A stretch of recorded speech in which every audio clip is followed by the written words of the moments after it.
The big question is who is Michael E. Gerber? My friend Michael Gerber joining me here on the program. Hey, Michael, how are you? I'm fine. How are you, Jim? I am living the dream. Thank you so much for taking time out of your busy schedule to join me here on the podcast and everyone else who's listening and watching today. A lot of people know who you are. You are the small business guru, they call you, the guy behind the E-Myth. So for those of you who don't know Michael's face, you have seen this before. As a matter of fact, you may have seen this. You may have seen this. Are we up to 30 books now? 34 books. And by the way, before I forget, if you are a home service professional who's listening to this, Michael can actually work with you to co-author a book. Isn't that true? It is true, provided they've applied the E-Myth to their practice. So what would be the criteria there? There's a whole specialized conversation to have about co-authors and who they are and what they do and how they do it, et cetera, and so forth. Someone you and I both know, Ken Goodrich from Gettle, has been part of a book project. You want to talk a little bit about that? Well, Ken's quite a remarkable fellow. Ken was in the business that he acquired when his father passed, an HVAC contractor. And Ken then began to operate the business. And one day the IRS came to call and told Ken that he had some finished business to take care of. And Ken was quite surprised because he didn't know anything about the IRS, nor did really his father ever teach him about the business of HVAC, just the work.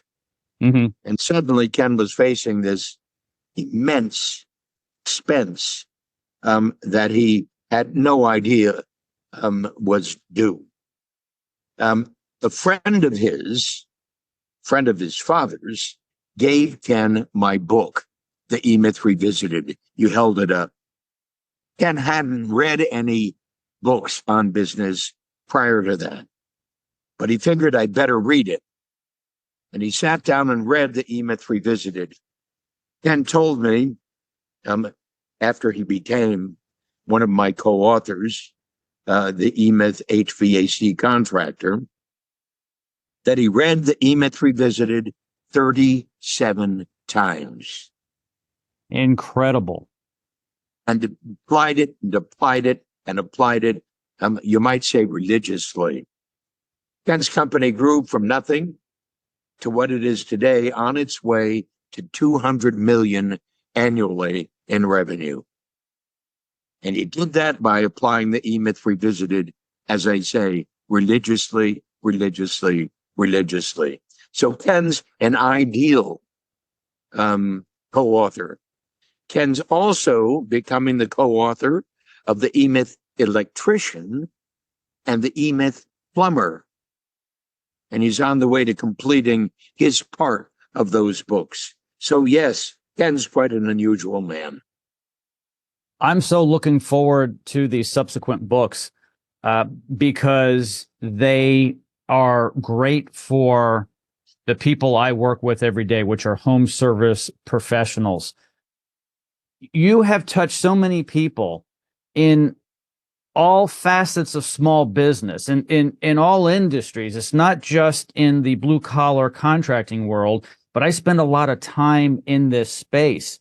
And when I interview people here on the podcast, and I know you're going to feel really good about this, Michael, but I always ask people, what is the number one book that influenced you most? And what book would you recommend to other small business owners in this home service space? And it is always The E-Myth by Michael E. Gerber. I mean, it is like probably 75%. Think about that. 3 out of 4 people recommend your book. And this book was first written decades ago. 1996. And it hasn't really changed, meaning the process what it takes to be a good entrepreneur, taking yourself out of that technician role, working on and not always in your business. And if people just take the time to read your books and study this, and as Ken Goodrich did over and over and over again, it can change your small business. Not only can, Jim, it will. And it absolutely does every single time. Anybody who's read the book does the book. And the does the book is critical because it's a formula that we've created over the years, working with small businesses, following my dream, my vision, my purpose, and my mission, each of which are separate and distinct from the other. My dream in 1977, when I founded my first company, the Michael Thomas Corporation, I was Michael, he was Thomas. Our dream literally was to transform the state of small business worldwide. Our vision was to invent the McDonald's of small business development services. Our purpose was for every small business owner on the planet to follow the picture that I just shared with you, to have a dream, a vision, a purpose, and a mission, which were fundamental to the foundation of our company, the Michael Thomas Corporation. The first four of what I call the Eightfold Path. And the fourth step, the mission, was to lead them through the process to do this, again, as I said, religiously, because it always works. It never fails. It always works. Think about that. Always works. In a world in which 77% of all small businesses fail in their first year. Get that.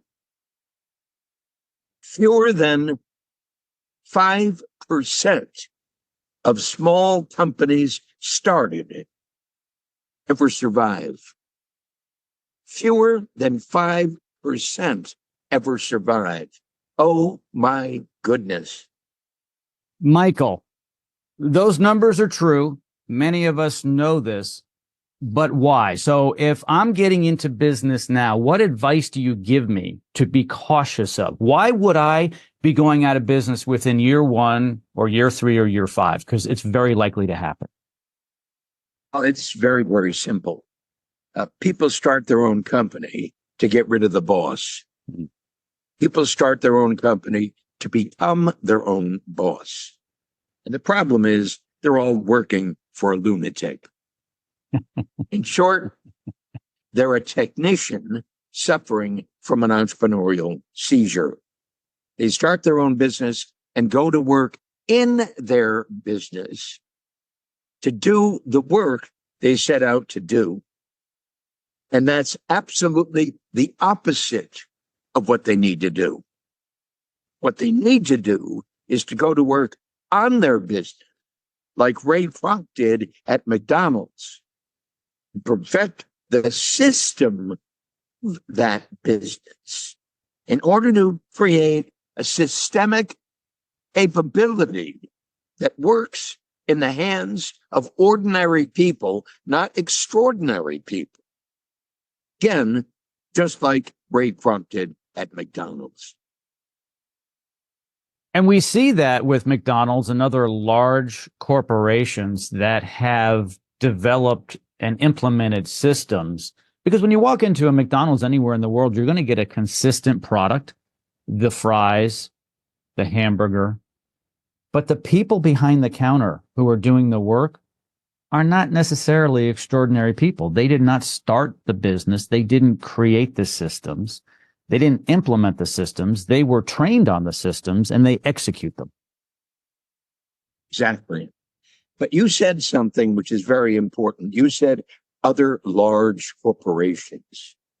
You have to understand when I say to become the McDonald's of small business development services, they say that simply because McDonald's is the most successful small business in the world. Mm. For 40,000 small stores, their franchisees, using the system faithfully, religiously, as I said earlier, doing it, operating the system that is McDonald's, visually, emotionally, functionally, financially, the turnkey methodology, the business format franchise, the most successful model for a small business ever devised. I'll say that one more time, Jim. The business format franchise. And so what I'm really saying is that every small business is a franchise or needs to be. And if they were to approach their business, the 77% who don't make it through the first year, as though they were a franchise, the very first thing they do is to invent the business system by which that company would succeed. Lead generation, lead conversion, client fulfillment. The three critical components of the franchise prototype: lead generation, lead conversion, client fulfillment.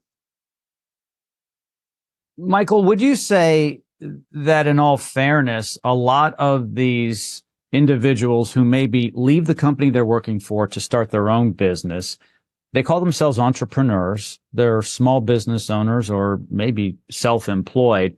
Are these self-employed small business owners getting in their own way often because they're not using systems? What? Are they getting in their own way? In other words, Of course, they're getting in their own way. They're getting in their own way because they insist upon doing all the things that need to be done in that company. Selling it, making it, shipping it, handling the money, the books, on and on and on and on. They drive themselves crazy, expecting to do what they don't know how to do because they believe they know how to do the most important thing, the service that home service company delivers. so many people want to be so involved. I think about the individual who says, I'm going to open up a coffee shop, and I'll ask why. And it's not for business reasons per se. It's because they want to have a business where they can be social and literally serve people donuts and coffee. But often those little one-off shops will fail, I find, because they haven't put systems in place and they really don't have a business. They're really there to entertain people, and they're not approaching business the right way. Would you agree? They don't have a business, they've got a job, Jim. Mm-hmm. And as they say, it's the worst job in the world. They've got a job. They're doing it. Every single component piece of that little puzzle, they have become responsible for. But they don't know how to do all the little pieces of that puzzle. They only know how to do one or two pieces of that puzzle. They shouldn't do that either. Get it? What I'm saying is they've got to invent the McDonald's of whatever service that home service business is intending to produce. They've got to become the McDonald's of that. In short, they got to do what Ray Kroc did at McDonald's. They start their first store, but they don't work in that store. They open two offices, their corporate office and their first store. They work in their corporate office. Store operates without them. How does it do that? Very simply, they have to bring the people into that store that operates without them to do what he's designed for them to do. All of the component pieces of that small company. In the E-Myth Revisited, I describe the steps that are absolutely critical for that small business owner to form, to forge, to organize, to create in order for that company to work without him, without her. Were they to do what I've described, they would succeed. If they fail to do what I've described, 99% of them will go out of business, going crazy in the process. Michael, it's really that simple, is it? To purchase the book and read it and read it and read it. What other resources do you offer my listeners besides your books to be able to dive into the E-Myth? Well, it's very, very simple. We mentor small business owners. It's called coaching. Coaching is one level. Mentoring is a higher level. Imagineering is the highest level. Coach, mentor, Imagineer. The process of assistance that we provide to small businesses and have since I founded my company in 1977. We created the first business coaching platform ever created. We invented it to solve the problem that we're talking about here.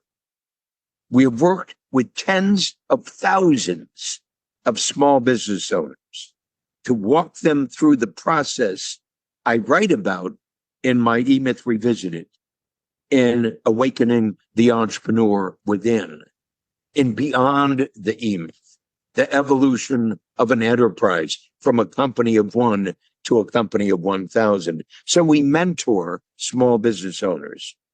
Another thing we do at the very, very beginning of our relationship is to teach them in what I call the dreaming room. Understand the dreaming room covers the first 4 steps of the Eightfold Path.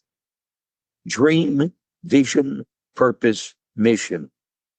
The next 4 steps are the job, the practice, the business, the enterprise. The job is your client fulfillment system.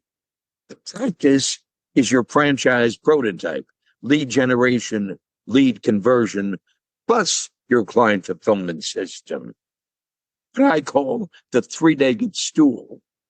The practice becomes the heart of your emerging business. Business is nothing other than up to 7 turnkey practices plus a turnkey management system. And once having completed the business prototype, the final step is the enterprise prototype. And an enterprise is nothing other than up to 7 turnkey businesses plus a turnkey leadership system. Step 1, step 2, step 3, step 4, step 5, step 6, step 7, step 8. It's very clear. That clarity, Jim, is absolutely and fundamentally critical to creating a successful company. First step, second step, third step. You don't go to the third step until you complete the second step. You don't complete the second step until you completed the first step. First, second, third, fourth, etc., and so forth. The dreaming room invites anyone who's beginning this process to discover their dream, their vision, their purpose, and their mission. So people do get in their own way. They need to follow the steps. Listen up, everybody. I'm going to have great resources in the show notes of this podcast where you'll be able to reach out to Michael Gerber and you'll be able to see all the different assets he has to offer you, programs, books, and so forth, because Michael's been on a mission since 1977. I don't know if he knew what he was getting into back then, but he has become the world's small business guru. I might be misquoting, but it's somewhere in there, right? And he's worth a listen to for sure, worth a read, and worth reaching out to. I've known Michael for some time now. This book here is my original book, and since then, Michael has given me some books to give away to people. Michael signed my book, and this is kind of yellowed, but I reference it all the time. It's not just a one-time read. It's really a reference book. So if you've read the book, pull it out again and reread it. And then 2 weeks later, reread it. It's like anything else. It's like when you read a book or you see a television program or a movie, you're like, oh, I didn't see that the first time around. Do it over and over again. If you don't have the book, there are resources here in the show notes for you to get a book. Wall Street Journal calls The E-Myth Revisited the most influential book on business ever published. Now think about that. That's the most influential book on business ever published. The Wall Street Journal, Forbes, Inc., on and on and on and on. I don't say that to promote myself. I say that because I'm telling every single individual who owns a company who's listening to us right now, you're absolutely insane if you don't follow the path I'm describing here. Literally out of your mind if you fail to follow the path I'm describing here. Because the path I'm describing here, that Jim's introducing to you here, has proven itself to be the most productive small business development path ever created. Ever. Among everything and anyone, every coach, every mentor, every creator, every visionary, every entrepreneur on the planet, no one has created anything to even come close to what I talk about in my E-Myth books. So do it. That's all you have to do. Just do it. And I'm telling you, your mind will be forever blown. The old Nike slogan, just do it. It's been a long time since you wrote the original E-Myth book and revisited and the subsequent books. What has changed, though, in the business world today? And, we know what those changes are. A lot of it's technology. Would you say that your books still apply today because we're still humans? Absolutely. While everything has changed purportedly in business, the truth is nothing has changed. And so effectively what I speak about in my books is as real and as important today, this very day, as it was the day I published them. So hear me, individuals today who start their companies today will find my books to be as relevant to them today as they would have been had they started their company as I did in 1977. It's fundamental to the creation and operation of any business in any market, doing anything whatsoever. Professional services, blue-collar services, makes absolutely no difference what it is you do in your business. Because the true product of a great growing company is the business itself, not what it sells. Let me say that again. The true product of a great growing company is the business itself, not what it sells.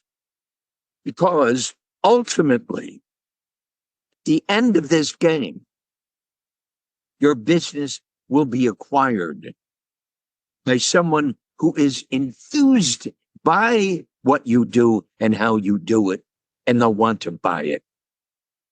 And the end game for every single small business owner should be that acquisition. Ultimately, you're going to sell your company.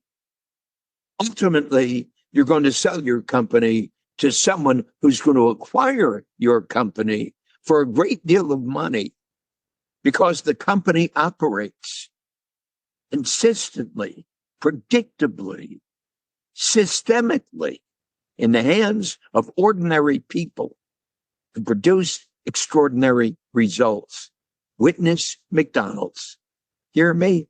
Witness McDonald's in the hands of kids, producing the same result in the 40,000th store as it did in the very first one. Oh my goodness.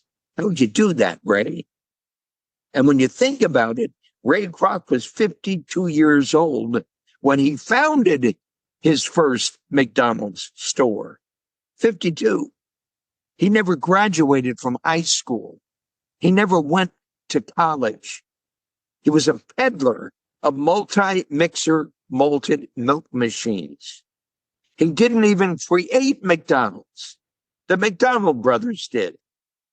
Ray Kroc went to find out how the McDonald brothers were using the multi-mixer malted milk machines they bought in large numbers. Ray Kroc wondered, what in the world are they doing with them? So he went to San Bernardino to see the store, and he stood outside the store to watch the crowds of people going up to the store to get their bags of burgers and fries and shakes. And when he got tired of watching from outside the store, he went inside the store to ask the McDonald brothers how they did what they did. And they told him so enthusiastically about the brilliant system they created to operate that small company. And Ray was blown. His mind was blown. And he asked them the question, have you ever franchised this? And they said, yes, but it didn't work. Besides which, we love living here above the store and looking down on the store and knowing what it does and how well it does it. And Ray Kroc said, well, if you didn't want to do it, would you give me franchise rights? Do it. And they said, let us think about it. They thought about it, and they thought about it, and they thought about it, and they turned around and said to Ray Kroc, yes, we will, under these conditions. Ray Kroc met the conditions and said, wonderful, and went back to Des Plaines, Illinois, to start his first store, borrowing the money to do that. He opened his first store. But when he opened his first store, he didn't go to work in that first store like everybody else would do. He opened a corporate office. Just imagine a corporate office of McDonald's. It was called Ray Kroc and another guy. And there was the store. And Ray Kroc would go visit the store every day and manage the store and reinvent the store to perfect the store before he ever replicated the store. And once that store system was perfected to Ray Kroc's rigid standard, remember, religiously, he then sold his first franchise. And then it began. Store number 1, store number 2, store number 3, store number 4, 6, 12, 15, 20, 36, 97, and on and on and on and on. Every single one of those stores operating with the same integrity as store number one did. And you see, Jim, it's that word, operating with integrity. It's the secret underlying the success of McDonald's. Visually, emotionally, functionally, financially, with integrity. And that's why you'll see the 40,000 plus store in countries around the world operating with that same operating integrity. And that's what made McDonald's as successful as it's been. And that, ladies and gentlemen, is what will make you as successful as McDonald's has been. To the degree you do religiously what Ray Kroc did at McDonald's. And that's what we teach small business owners to do. And if you don't do it that way, we beat you on the head. We beat you on the head 37 times. We beat you on the head. That's why we say, Ken Goodrich read my book, The E-Myth Revisited, 37 times. Who reads a book 37 times? Someone who's absolutely committed to follow the lesson in the book religiously. Why? Because great business is a religion. It's a philosophical religion. It's a spiritual religion. It's a technical religion. It's a leadership religion. It's a management religion. By religion, we mean by the heart. And that's what Steve Jobs did at Apple. And that's what every great entrepreneur does. It's a religion. It's a belief system. It's a love, a love, a love. You got to love it if you're going to create it to work. Michael, thank you so much for that story about Ray Kroc and McDonald's. You've got such passion for this. Question for you. How much were you influenced by Ray Kroc and McDonald's when you put the E-Myth together? 100%. 100%. So without Ray Kroc achieving what he achieved, we may not be having this conversation about the E-Myth today. We wouldn't be. We would not be. I was inspired when I walked into McDonald's between my first two clients, trying to figure out what was missing in their businesses. I knew that they didn't have a selling system. I knew that because that's why I was calling upon the very first prospective client of mine.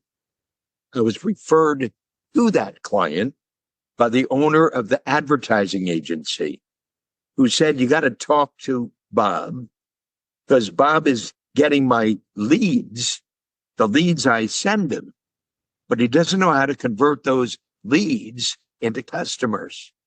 Would you visit with Bob and figure out what's missing? And I said to the guy who referred me to Bob, Ace, that was the guy's name. He was my brother-in-law. Ace, I don't know anything about business. Why would I call on Bob? He said, you know more than you think you do, Michael. Just do it. And so I said, okay. And Ace took me to Bob's business, introduced me to Bob, said, Bob, this is Michael. Guys, I'm going to take off for an hour. Michael, meet with Bob and figure out what's wrong with Bob's business. He's not converting the leads I send him into customers. There's certainly some problem here, and I don't know what it is. Ace took off. Bob said, hi, Michael. What do you know about my business? Nothing, Bob. He looked a little discomfited. Oh, if you don't know anything about my business, what do you know about my product? Less than that, Bob. Well, if you don't know anything about my business and you don't know anything about my product, how can you help me? I haven't a clue, Bob, but Ace figures I can. The only thing we can do now in the hour that Ace is gone is to allow me to ask you questions. And as I ask you questions, perhaps we'll figure out what's missing in your business. And so he said, well, what's your first question? And then I began to ask Bob questions. And the fascinating thing, the more questions I asked Bob, the more I realized that it wasn't that I didn't know anything about business. It was that Bob didn't. Bob didn't have a selling system in his business. And because Bob didn't have a selling system in his business, no wonder he couldn't convert those leads into sales. And that's what I told Bob. And Bob said, well, can you create this selling system you're talking about? I said, sure, Bob.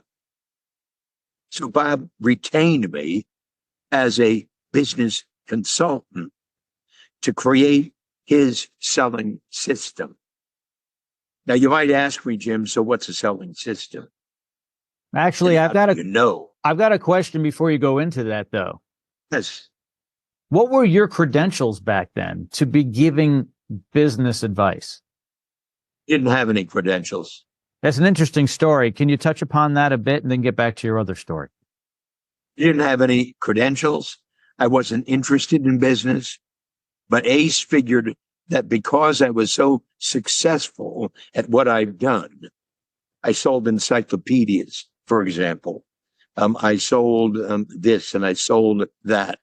And he thought that I could help Bob do the very same thing. Don't ask. I have no idea why. In one respect, I was the last person in the world to talk to Bob. In another respect, I was the best person in the world to talk to Bob. So, yeah, I went there with absolutely no appreciation for what I knew until I began to understand what Bob didn't. You understand the question, what's missing in this picture, enabled me to open my mind and Bob's mind to that question, what's missing in this picture? Why isn't Bob converting those leads into sales? Let's find out. Let's find out with an open mind, an open heart, an interest to find out what the problem was. And I did find out. And when I found out, I knew what was needed. Because you understand, every time I went to work selling something, somebody either had a selling system to teach me how to do that, or they didn't. If they didn't, I didn't succeed. If they did, I did succeed because I could memorize the system, the very words within the system, and do it religiously. Get that word, religiously, emphatically, perfectly. Just like my saxophone teacher taught me how to become a great saxophone player. He said, Michael, practice these. That's all. You don't make music. Music finds you when you practice. Get that, Jim? You don't make music. Music finds you when you practice. Yeah. You don't make a sale. The sale finds you when you practice. Practice what? The selling system. This is what you need to say. This is how you need to say it. This is what occurs when you do. I learned that. I learned that as a young man. I learned that as I memorized the chords that I needed to memorize in playing my music. So I did the very same thing in my first sales job selling encyclopedias. I answered an ad. I went in and saw the manager. The manager asked me, have you ever sold anything before? I said, not really. He said, wonderful. That's the best thing you could possibly say to me. So I'm going to give you this script. It's not the whole script. It takes about 15 minutes of the whole system. I want you to go home and I want you to memorize these first 15 minutes of words.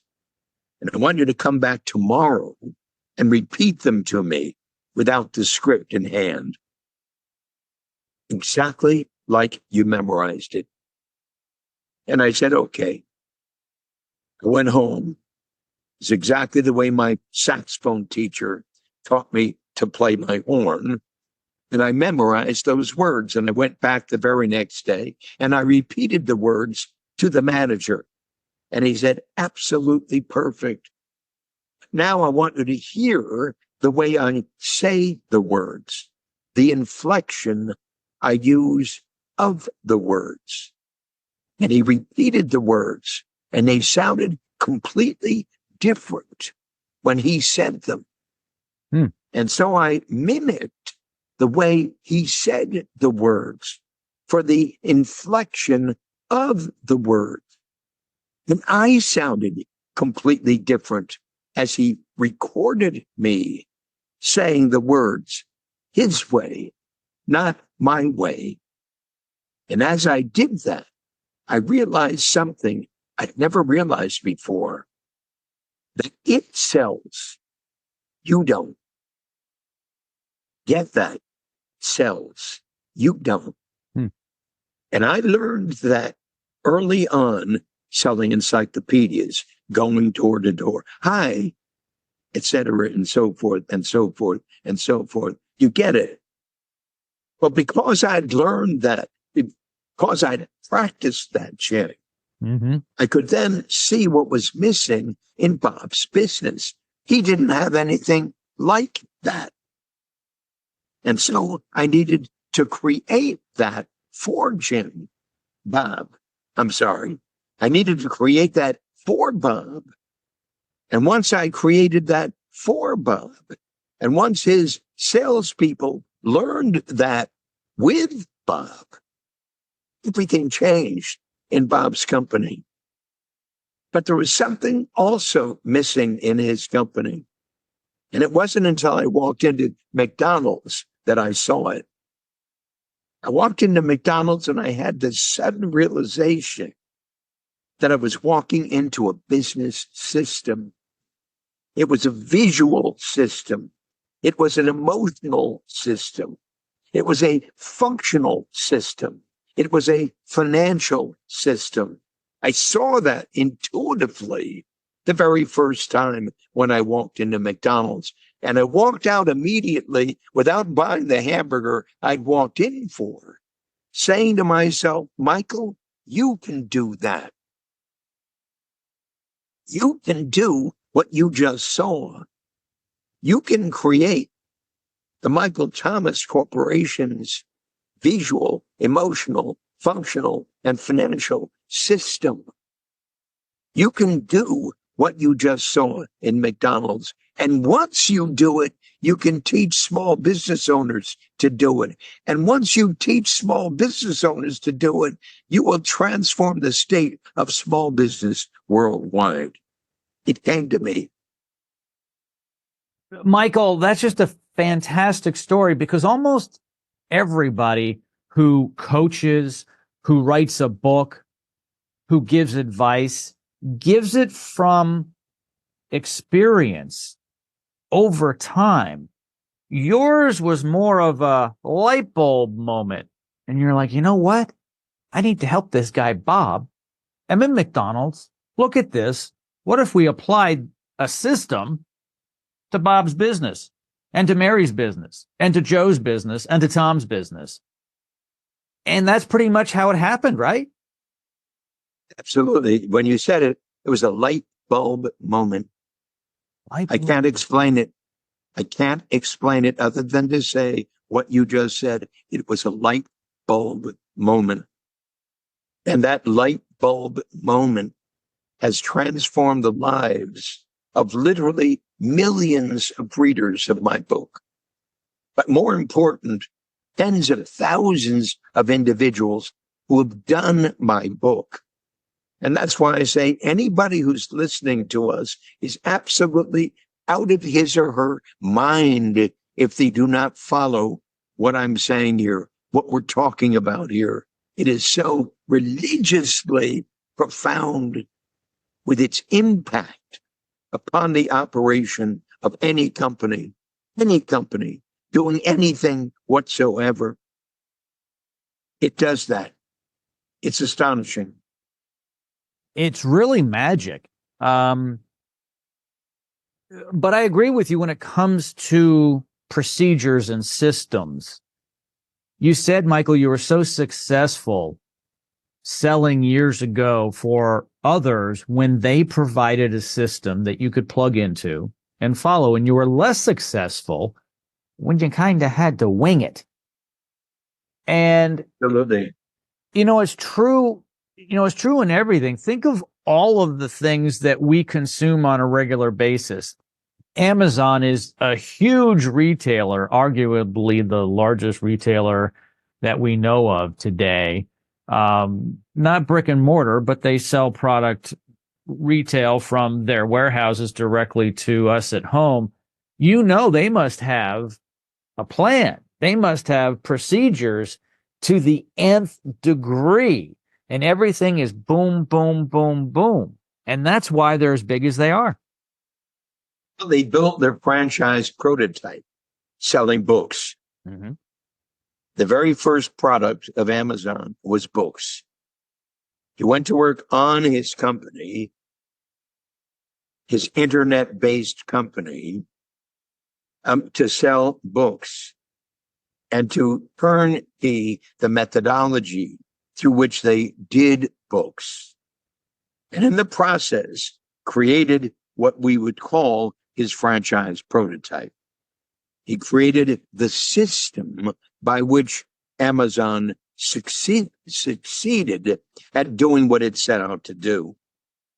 And then what he saw is, wow, this isn't just a book business. This could be any product under the sun, because there's no difference between the product, provided there's no difference in the system by which we introduce that product to the world online. And so he took then product number 2 and he proved it. He then went to product number 3 and he proved it. He then went to product number 4 and he proved it. It works. I don't have to. It works. I don't have to. Exactly the opposite of what every startup company does. It's true. So many people think that they're a business owner. Arguably, they're self-employed because they're doing all these things, right? Doing it. All these different hats are worn by this business owner. I contend there's a difference between a self-employed person and a business. I say, it's a business when it can run without you for a period of time. Someone's willing to pay you for it. And honestly, if you drop dead, it would still run without you. Absolutely. The difference between being self-employed and owning and operating a business is night and day. So in one respect, Jim, you don't have a business. Jim's got a job. Yeah. Jim gets up every day to do his job. And without Jim, there wouldn't be that job. With Jim, the job gets done. But you can start this as a business. You don't do this as a business. You literally do this as a job. It's called Jim's podcast. It's called Check a Pro Radio Show. And his Check a Pro Radio Show, Talk to Jim. Mm-hmm. Hear me. 99% of every startup company is Jim's podcast. Absolutely. Doing it. And that's how they start, though. In all fairness, that's how Amazon started. Absolutely. Yep. That's not only how they start, that's how they finish, Jim. Because the reality also is they're not as good as Jim doing what they do. And because they're not as good as Jim doing what they do, it fails. But hear me, if they were as good as Jim doing what they do, it would ultimately also come face to face with a inevitable problem. And that's the problem of scale. Yeah. The problem of growth. Because there's only so much Jim can do to grow. Unless Jim's willing to work his tail off doing everything that needs to be done in Jim's job. Doing it. If Jim don't go, it don't go. If Jim don't get up, it don't get up. If Jim don't do it, it don't do it. And the day Jim's sick, there is no podcast. I hate to use Jim as the perfect example, Jim, but you know it to be true. Well, sure. You can also use Taylor Swift as an example. She's a billionaires. But if she's sick, she can't be on stage or be in the recording studio to produce more of her product. There's professional athletes. I would say most people actually either have a job or are self-employed versus someone who owns a business that can be replicated and traded for dollars one day. In other words, transferred to another entity. Because when you really think about all the people who are in this country, many of them, if they don't show up to work that day, don't get paid that day. Yeah. Well, you used Taylor Swift as an example. And of course, Taylor Swift's business are the recordings Taylor Swift has made. And it's those recordings that are Taylor Swift's millions and millions and millions of dollars that come to her. It's not Taylor Swift showing up at a concert that does it.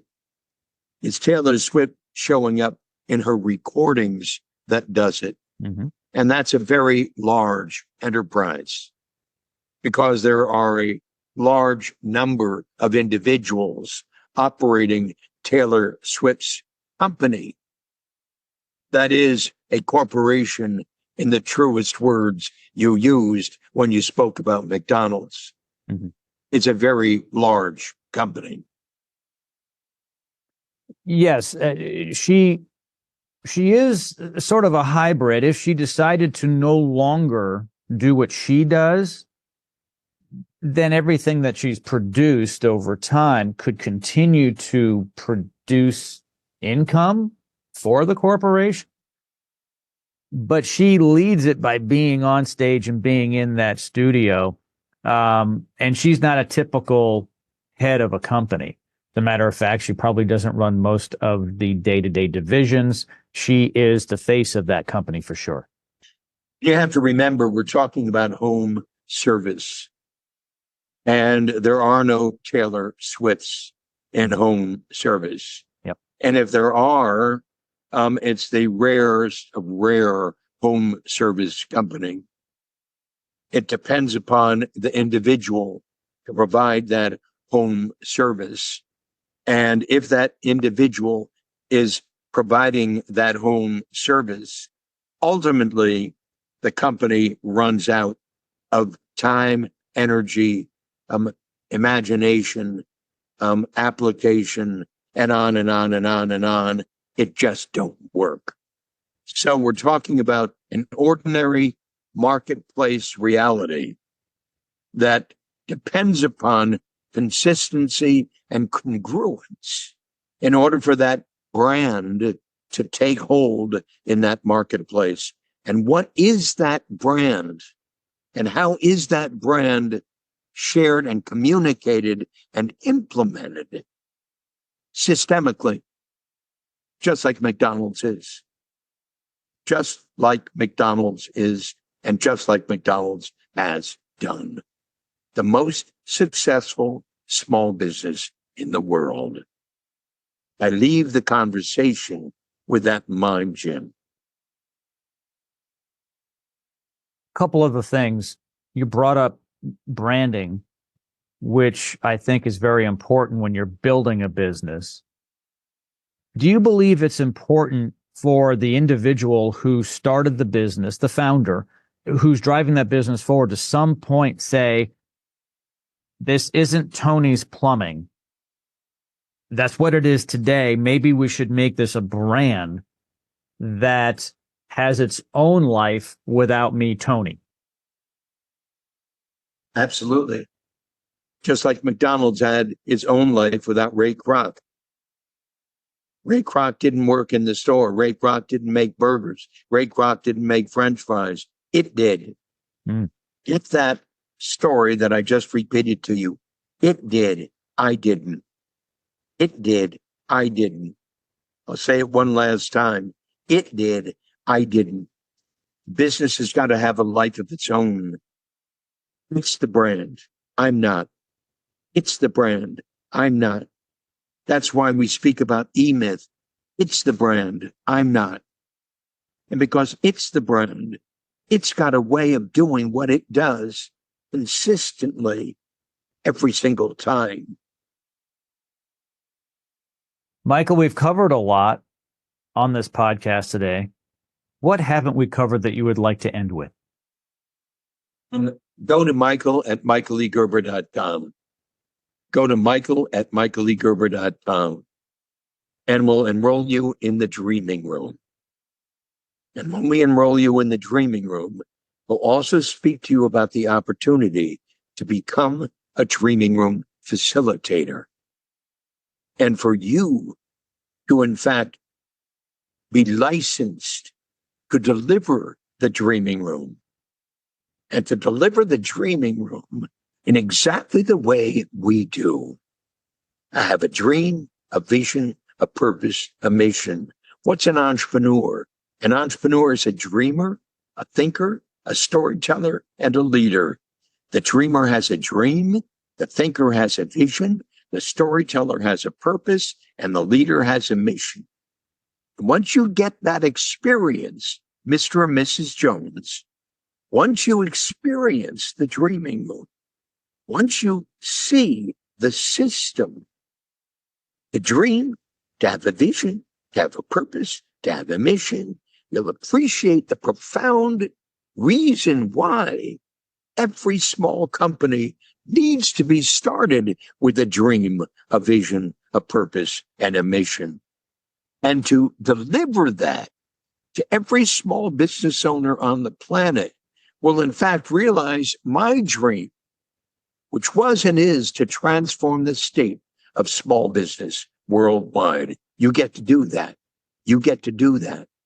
Contact us and we'll describe exactly how you get to do that and what that will mean to you. Michael, on that note, thank you so much for joining me here on the podcast today. Delight, Jim. Thank you for the time.